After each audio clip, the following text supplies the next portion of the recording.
Au début, Paulina croyait avoir trouvé le bonhomme. Artem semblait simple, calme, fiable.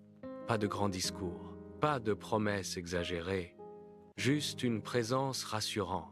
Ils se retrouvaient au bureau pendant la pause déjeuner. Ils parlaient de tout, de leur journée, de leurs envies, de leurs projets. Et peu à peu, elle s'était attachée.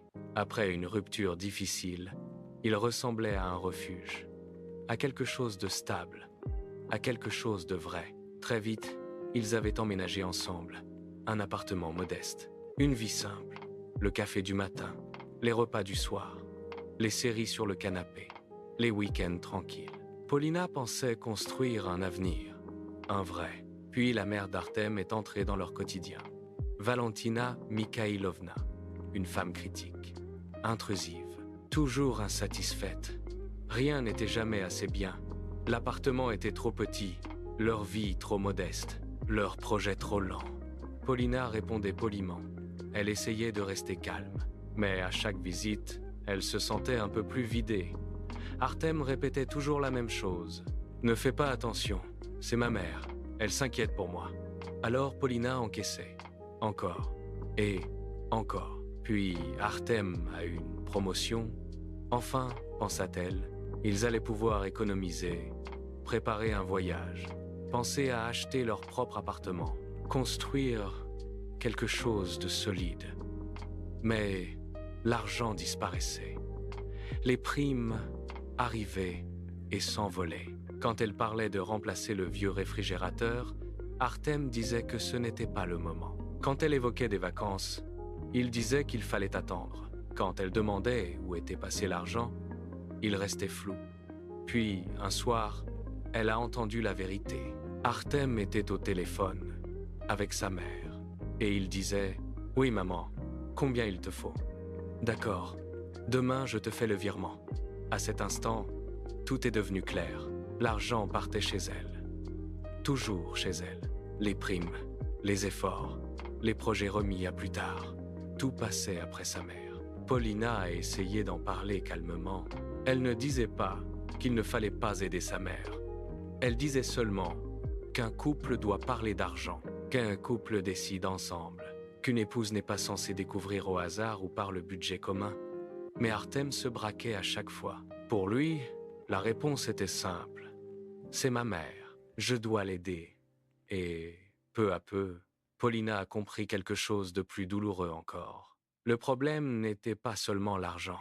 Le problème, c'était sa place. Quand elle parlait, Artem écoutait à peine. Il répondait sans vraiment entendre.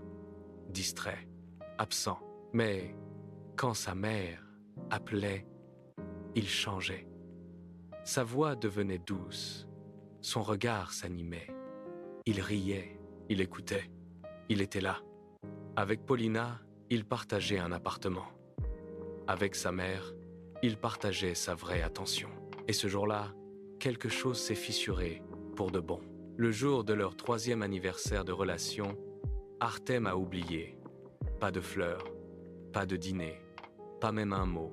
Le lendemain, Paulina l'a entendu promettre encore de l'argent à sa mère. Pour sa femme, rien. Pour sa mère, toujours tout. Alors elle lui a posé une question simple. « Est-ce que je compte pour toi ?» Mais lui parlait encore de devoir, de sacrifice, de sa mère, toujours de sa mère, jamais d'elle, jamais d'eux. Puis elle lui a demandé « Et envers moi, tu as des obligations envers moi ?» Et Artem a répondu, sans hésiter. « Bien sûr, mais ma mère est plus importante. Toujours, toujours. » Ce mot a tout détruit. Pas dans un grand fracas.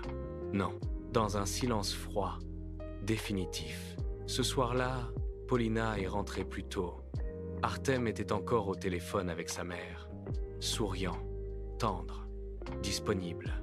Elle est allée dans la chambre, a sorti un sac et a commencé à ranger ses affaires. Artem l'a regardée, stupéfait. « Qu'est-ce que tu fais ?» Elle a répondu « Je pars ». Il a tenté de minimiser, de dire qu'elle exagérait, comme toujours. Mais cette fois, elle ne voulait plus expliquer. Elle ne voulait plus supplier pour exister. Elle l'a regardé et Elle a dit la vérité, la seule vérité qui comptait. Cela fait 3 ans que je vis avec un homme qui n'est jamais vraiment là. Tu es ici de corps, mais toute ta vie est tournée vers ta mère. Chaque décision, chaque pensée, chaque rouble.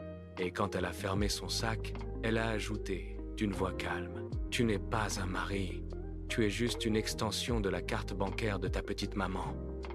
Le silence est tombé. Puis Artem a explosé. Il a crié, il l'a insulté, il l'a accusé d'être égoïste. Mais Paulina n'écoutait déjà plus, parce que, pour la première fois depuis longtemps, elle voyait clair. Elle n'avait jamais été sa priorité. Elle n'avait jamais été son vrai choix. Alors, elle est partie, sans se retourner. Dans le taxi, elle avait mal, évidemment. Mais derrière la douleur, il y avait autre chose, du soulagement. Le soulagement de ne plus se battre pour une place qu'on ne voulait pas vraiment lui donner. Les jours suivants, Artem a appelé, puis écrit. Il disait qu'elle avait détruit leur couple, qu'elle n'avait pas compris ses valeurs familiales, qu'elle demandait l'impossible. Paulina a lu, puis tout effacé, et elle l'a bloqué. 1 mois plus tard, elle a loué un appartement pour elle seule. Elle a choisi les rideaux, les tableaux, les objets, le silence. Et pour la première fois depuis longtemps, elle a respiré, vraiment. Quand une amie lui a demandé si elle regrettait d'être partie, Paulina a répondu « Non, je regrette seulement de ne pas être partie plus tôt. » Parce qu'aider sa mère n'était pas le vrai problème. Le vrai problème, c'était qu'il n'y avait de place pour personne d'autre. Ni pour une femme, ni pour un couple, ni pour une vraie vie à deux. Des mois plus tard, elle a recroisé Artem.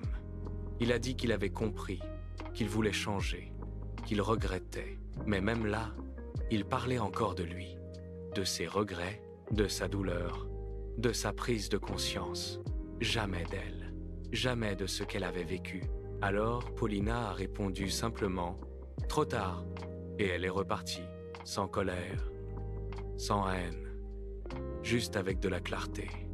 Parce qu'une relation sans respect n'est pas de l'amour. Une relation sans équilibre n'est pas un couple.